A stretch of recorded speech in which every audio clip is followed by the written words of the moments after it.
पढ़ने के लिए कुरान मिला, जो कुछ दिल का था सब कुछ दिलवा दिया कमली वाले ने। ला इलाहा इल्लल्लाह, সকলে পড়ুন না বাবা। লা ইলাহা ইল্লাল্লাহ, লা ইলাহা ইল্লাল্লাহ। সকলে পড়ি আল্লাহ আল্লাহ আল্লাহ আল্লাহ আল্লাহ আল্লাহ আল্লাহ আল্লাহ আল্লাহ আল্লাহ আল্লাহ আল্লাহ। সকলে পড়ুন। মা বোনেরা আপনারা কথা বন্ধ করুন, আল্লাহর জিকির মনে মনে করুন। মা বোনেরা আপনাদের আওয়াজ খুব জোরে আসছে, আপনারা আওয়াজ বন্ধ করে মনে মনে আল্লাহর জিকির করুন। আল্লাহ আল্লাহ আল্লাহ আল্লাহ আল্লাহ আল্লাহ আল্লাহ আল্লাহ আল্লাহ আল্লাহ আল্লাহ আল্লাহ আল্লাহ আল্লাহ।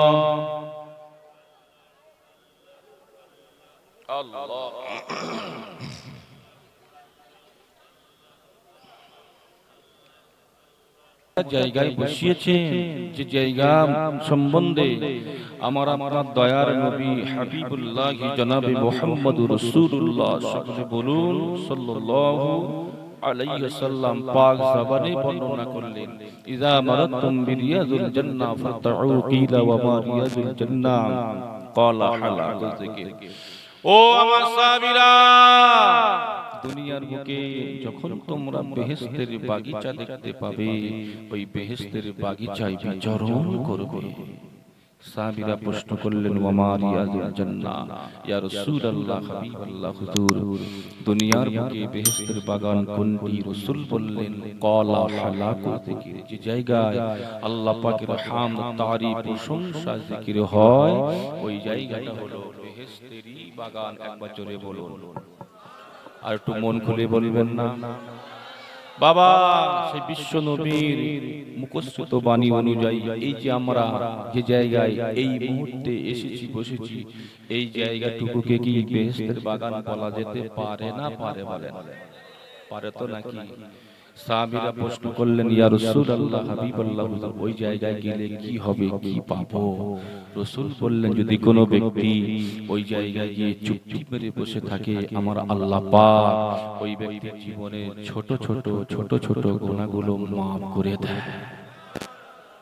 তাহলে নসিব আমাদের ভালো না কালো? এই মাহফিলটা ভালো না কালো?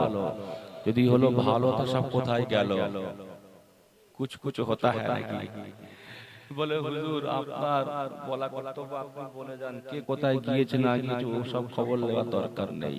আল্লাহ না করুক এই জায়গায় যদি এই অনুষ্ঠান না হয়ে অন্য কোন অনুষ্ঠান হতো, কি গো, এই তো আমি আসছিলাম, দেখলাম ওই ঘাটাল ওই যে মাঠটা আছে, ঘাটাল টাউনের যে মাঠটা আছে, ওখানে ক্রিকেট খেলা হচ্ছে।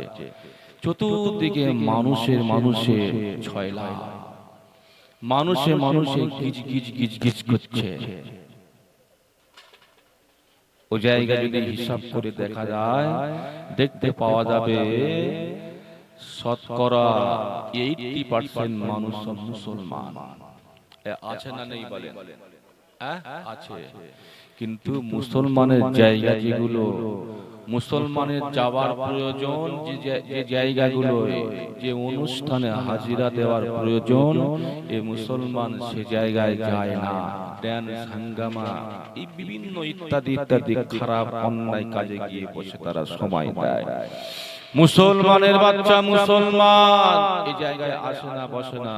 আপনাদের এই হরিশপুর, তাই তো, হরিশপুর মুসলিম পাড়া, এই গুটি কয়েক ছেলে, জন যুবক ছেলেরা, এরা মাথায় যে একটা হেডেক নিয়ে প্রতি বছরের নাই এবছরে এই যে মজলিসটা মাহফিলটা কায়েম করেছেন, এই মজলিসটা এই ছেলেরা জন যুবকেরা তারা এত পরিশ্রম করে এই জায়গাটা তৈরি করেছেন, এতে আপনারা খুশি না বেজার? কে কে খুশি নয় একবার হাত তুলে দেখান তো। খুশি নয় আপনারা? বুঝতে পারেন মানে বলেছি খুশি নয়, হাত তুলে দেখাচ্ছে। আচ্ছা বলেন কে কে খুশি একবার হাত তুলে দেখান তো। মাশাআল্লাহ, একবার তাকবীর দেন তো, নারায়ে তাকবীর। বাবা একটু হাতটা উঁচু করে রাখুন, দোয়াটা করে দিয়ে একটু হাতটা উঁচু করেন, তাকবীর দেন, নারায়ে তাকবীর। আল্লাহু আকবার। এই দেখেন তো আশেপাশে কোনো হাত নিচু হয়ে আছে কি? বলে তুলবো কি তুলবো না, দেবো কি দেবো না। বলে হাত তুললে বাবা হুজুর যদি আবার টাকা পয়সা চায় ভয় লাগে নাকি বাবা? বাবা যদি এই মজলিসের জন্য, নবিয়ানা মাহফিলের জন্য যদি আমি একটুখানি হাত পাতি, আপনারা দেবেন তো নাকি দেবেন না? বলে হুজুর ওগুড়ে বালি, হ্যাঁ মানে মাল দেব না। আচ্ছা দিতে হবে না, একবার মন খুলে তাকবীর দেন। আল্লাহ পাকের মালাইকা ফেরেশতারা ভিডিও করছেন, ক্যামেরা করছেন। আজকের এই ক্যামেরায়, ফেরেশতাদের ক্যামেরায় আমাদের প্রত্যেকের হাতটা উঠে যাবে। তাকবীর দেন, নারায়ে তাকবীর। কিয়ামতের ময়দানে এই হাতটা আমার আল্লাহ পাক এমন করে আমাদের সম্মুখে হাজির করবেন, এই ভিডিওটা সামনে আনবেন, দেখবো যে আমরা সবাই হাত উঁচু করে বসে আছি। আল্লাহ পাক খুশি হবে না? নবীর বাগানে বসে হাত তুলে আছি। তাকবীর দেন, নারায়ে তাকবীর। মন খুলে আওয়াজ দেন, নারায়ে তাকবীর। আমাদের প্রত্যেকের হাত কবুল করেন, বলুন সকলে আল্লাহুম্মা আমিন। এই হাতে জীবনে কখনো প্যারালাইসিস দেবেন না, বলুন সকলে আল্লাহুম্মা আমিন। হাত নামান বাবা, এতগুলি মানুষ সবাই আমরা হাত উঁচু করে আমরা দেখালাম যে আমরা খুশি সবাই। আচ্ছা এই মজলিসটা আগামী বছরে হবে, মানে বিগত বছর থেকে হয়ে আসছে, আগামী এবছরে হচ্ছে, আগামী বছরে হবে। আমার কমিটির জন যুবক ছেলেরা যদি আপনাদের কাছে গিয়ে হাত পাতে আপনারা দেবেন তো নাকি? ইনশাআল্লাহ এই মজলিসের জন্য দেবেন, খবরদার ফিরিয়ে দেবেন না। আল্লাহ নবী সাহাবীরা প্রশ্ন করলেন, ইয়া রাসূলুল্লাহ, হাবিবাল্লাহ, হুজুর বেয়াদবি মাফ করুন, ওই জায়গায় কেন যাব, কেন গিয়ে বসবো, আর কি পাবো? আল্লাহ নবী বলতে লাগলেন, ও আমার সাহাবীরা, যদি কোনো ব্যক্তি ওই জায়গায় গিয়ে বসে বসে বসে বসে জীবনের গুনাহ দিকে খেয়াল করে একবার আমার আল্লাহর কাছে তওবা পাক করে নেয়, কেননা আমার আল্লাহ পাক কোরআন পাকে বললেন, তুবু ইলাল্লাহি তাওবাতান নাসুহা, বান্দা তোমরা আমি আল্লাহ আমার কাছে তওবা করো, খাঁটি তওবা করো, অন্তর থেকে তওবা করো। আল্লাহ নবী বললেন, যদি কোনো ব্যক্তি এই মাহফিলে এসে বসে জীবনের গুনাহ থেকে খেয়াল করে একবার আমার আল্লাহর কাছে তওবা করে নেয়, তওবাটা পড়ে নিয়ে এই মাহফিলটা ছেড়ে দিয়ে রাস্তা দিয়ে টুক টুক টুক টুক টুক টুক করে কেটে কেটে কেটে কেটে চলে যায়, আল্লাহ নবী বললেন, ওই ব্যক্তি যেন বেগুনাহ মাসুম হয়ে বাড়ি যায়।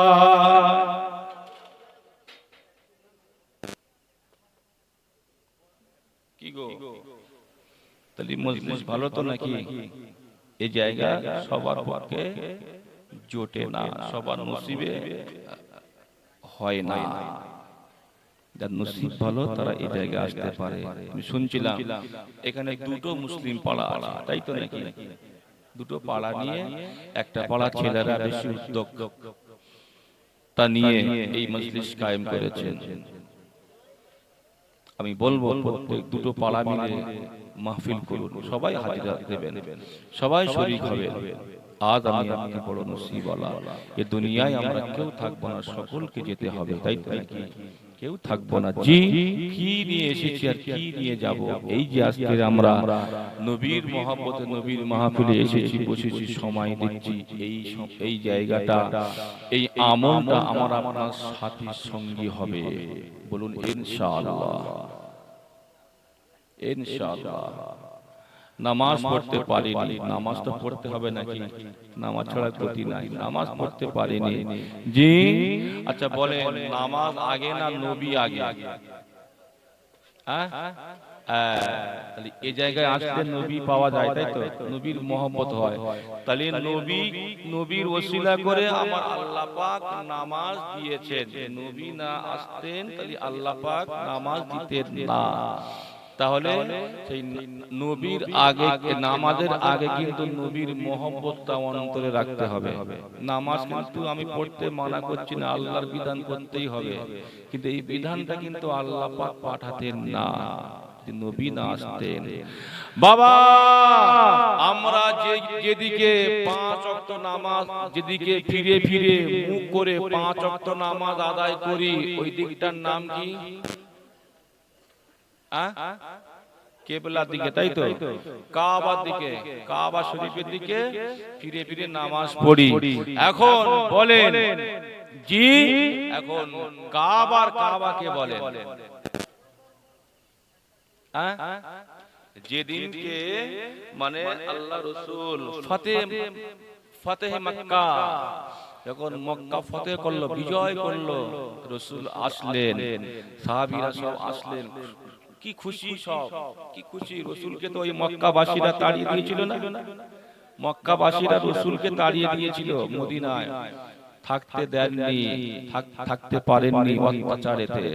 রাসূল চলে গিয়েছিলেন, আর যাবার সময় কাঁদতে কাঁদতে বলেছিলেন যে আল্লাহ, এটা আমার মাতৃভূমি, এটা আমার জন্মভূমি, আমার মনে বড় আশা ছিল আমি কাবার পাশে একটু থাকবো, কাবা তাওয়াফ করব, আল্লাহ মক্কার মানুষের কাছে একটু দিন প্রচার করব, খেদমত করব। আল্লাহ, আমার নসিবে হলো না, আমি চলে গেলাম মদিনায়, তবে আল্লাহ আপনি আবার এই মক্কাতে আমার আনবেন। রাসূলের কান্না, রাসূলের চোখের পানি, রাসূলের দোয়াটা আমার আল্লাহ পাকের দরবারে কবুল হয়ে গিয়েছিল। রাসূলকে আবার সেই মক্কায় ফিরিয়ে দিয়েছিলেন। কাবা চত্বরে এসে রাসূল এত খুশি, সাহাবীরা খুশি। নববী শরীফের মুয়াজ্জিন কে ছিল? বেলাল, তাই তো নাকি? রাসূল বলছেন, বাবা বেলাল, আযান দাও, আযান দাও। ইয়া রাসূলুল্লাহ, হাবিবাল্লাহ, কোথায় আযান দেব? আযানটা কোথায় দেব? ও জানেরা, ও জানেরা, যুবকেরা, আল্লাহ নবী বললেন, ও বাবা বেলাল, বাবা বেলাল, আজকে খুশির দিন, আনন্দের দিন, আজকে খুশির দিন, আনন্দের দিন, আজকে দিনে মক্কার গলিতে গলিতে আযান হবে না, আজকে দিনেতে যাও যাও, ওই কাবার ছাদে উঠে পড়ো, ওই কাবা ছাদে উঠে দাঁড়িয়ে দাঁড়িয়ে আযানটা দিয়ে দাও। কোথায় দাঁড়াবে? কাবা ছাদে উঠে পড়ো। আচ্ছা, আমাদের এই মসজিদের মুয়াজ্জিন সাহেবরা কোন দিকে ফিরে আযান দেয়? কোন দিকে মুখ করে আযান দেয়? আপনারা তো নামাজ পড়েন, কোন দিকে ফিরে নামাজ পড়েন? কাবার দিকে, পশ্চিম দিক মানে কাবা। আমাদের মানে পশ্চিম দিকে কাবা আছে বলে পশ্চিম দিক বলা হয়। অ্যাকচুয়াল কাবাতে শরীফতে আল্লাহু আকবার বলে আমরা নামাজ আদায় করি, তাই তো নাকি? এখন নামাজীরা যখন নামাজ পড়ে মানে কাবা শরীফের দিকে ফিরে ফিরে, আর মুয়াজ্জিন যখন মসজিদের মুয়াজ্জিন যখন আযান দেয়, ওই মুয়াজ্জিন কোন দিকে ফিরে আযান দেয়? কোন দিকে ফিরে? কথা বলেন। কাবা দিকে, ঠিক কথা বলতে হবে। কাবা দিকে ফিরে আযান দেয়। এখন বেলাল যখন কাবা ছাদে উঠে গিয়েছে, আচ্ছা ছাদে যখন ওঠে, এইবারে কোন দিকে কাবা পড়বে আপনারা বলেন? মানে কোন দিকে কাবা আছে? ছাদে যখন হচ্ছে উঠে গিয়েছেন বেলাল হুজুর, তখন কাবা কোন দিকে পাবে? ও জানেরা, ও জানেরা, যুবকেরা, ও বাবা মুরব্বিয়াঙ্গনেরা, আল্লাহ নবী সাহাবী হযরতে বেলাল রাদিয়াল্লাহু আনহু বলতে লাগলেন, ইয়া রাসূলুল্লাহ, হাবিবাল্লাহ, হুজুর, আমি তো এই মুহূর্তে কাবা ছাদে উঠে দাঁড়িয়ে পড়েছি, আযান দেব, আযান দেব, কিন্তু আমি কোন দিকে ফিরে আযান দেব? কাবা তো সামনে নাই, কাবা তো পিছনে নাই, কাবা তো এমন করে দুই দিকে কোনো দিকে নাই। ইয়া রাসূলুল্লাহ হাবিবাল্লাহ হুজুর, আমি বেলাল কোন দিকে ফিরে আযান দেব?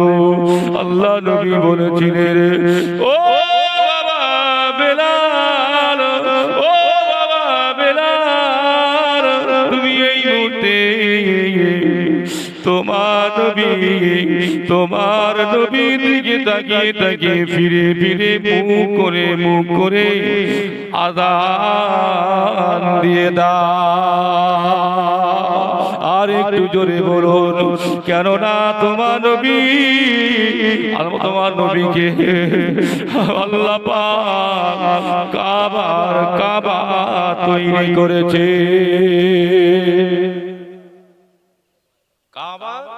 কাবা তৈরি করেছে। আউয়ালু মা খালাকাল্লাহু নূর।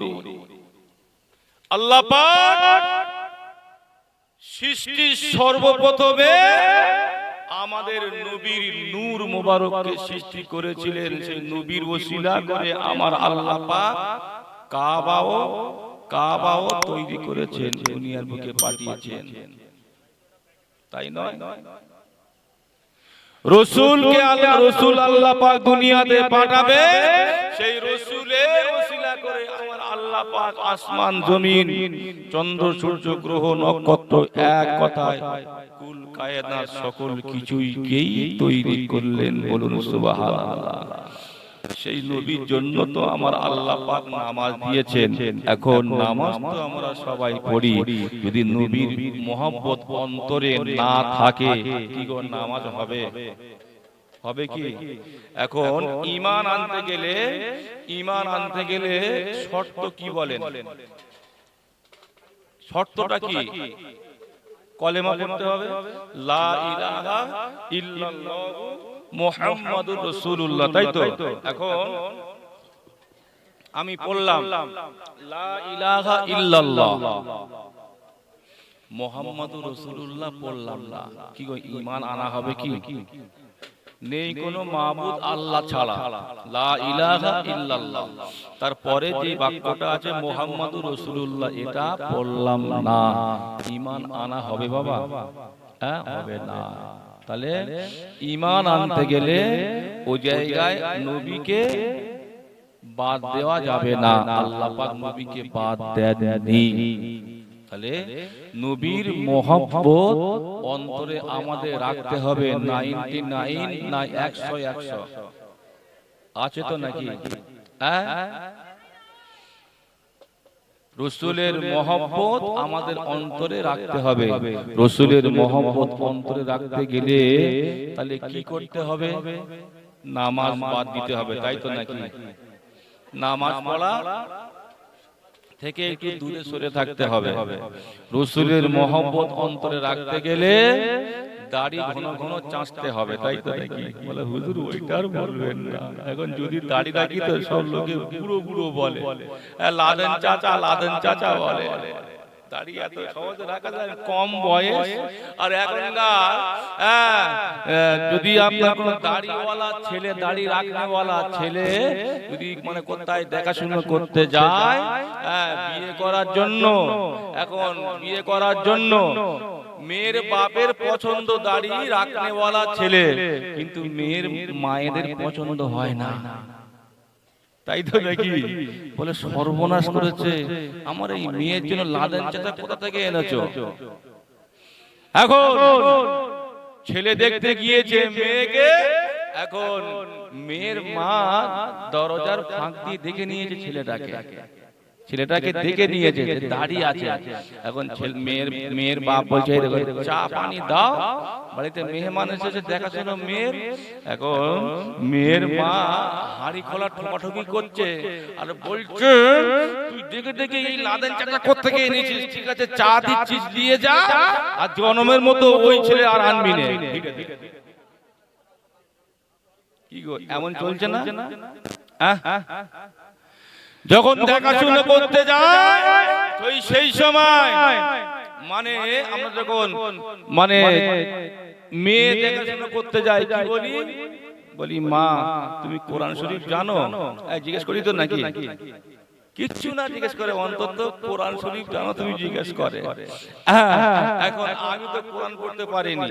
মা বলছে হুজুর মানে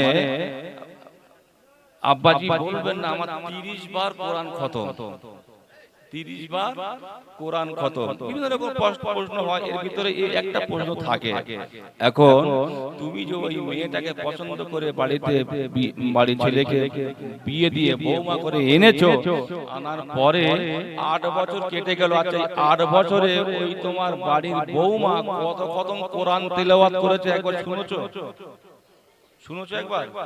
না, ওটা শোনা যাবে না। আগে জিজ্ঞাসা করবে মা তুমি কোরআন পড়তে পারো কি? কোরআন পড়তে মা তো পারে, মেয়ে তো পারে। সেই মেয়েটাকে বাড়ি এনে আমি গার্জিয়ান হিসেবে কতবার কোরআন শরীফ পড়িয়েছি বলেন? কতবার কোরআন শরীফ পড়তে বলেছি? বলিনি আমরা। বলা কর্তব্য, জিজ্ঞাসা করার কর্তব্য করেনি। জি, এখন আপনার ছেলে যখন দেখতে যায়, এখন ছেলেকে আগে পূর্ণ করার কি দরকার? বাবা তুমি নামাজ পড়ো, গোসলের ফরজ কটা, ওযুর ফরজ কটা, এইসব পূর্ণ করা দরকার। এখন আগে আমরা জিজ্ঞেস করি কি বাবা তুমি কি করো?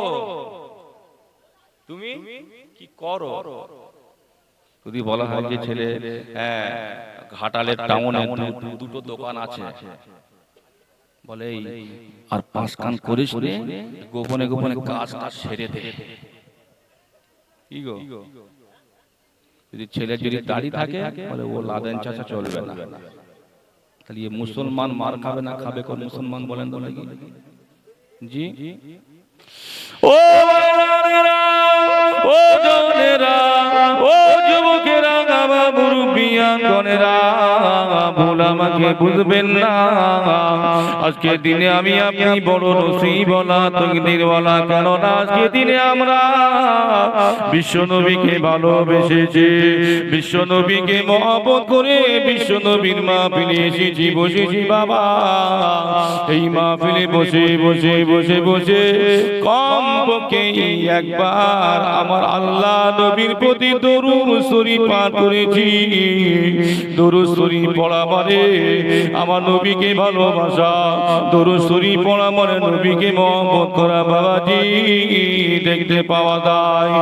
নবীর নামে দরুদ বললে অনেক ফায়দা আছে, ফায়দা আছে। আল্লাহ নবী বললেন মান সাল্লাল্লাহু আলাইহি ওয়া ইদাতানা সাল্লাল্লাহু আলাইহি আশারা, যে ব্যক্তি আমি রাসূলুল্লাহ আমার প্রতি একবার ভক্তি ভরে মহব্বতের সহিত দরুদ শরীফ পাঠ করবে, আমার আল্লাহ পাক ওই ব্যক্তির জীবনের 10টা গুনাহ মাফ করে দেবে। আর একটু জোরে বলুন সুবহানাল্লাহ। ও আল্লাহ নবী বললেন 10টা গুনাহ মাফ হবে না, না না।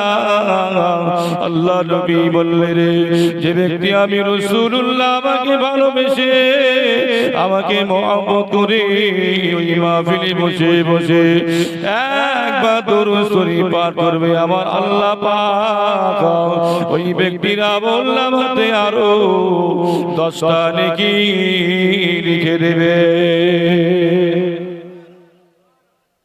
এটা হলো সেই মাহফিল, তাই তো নাকি?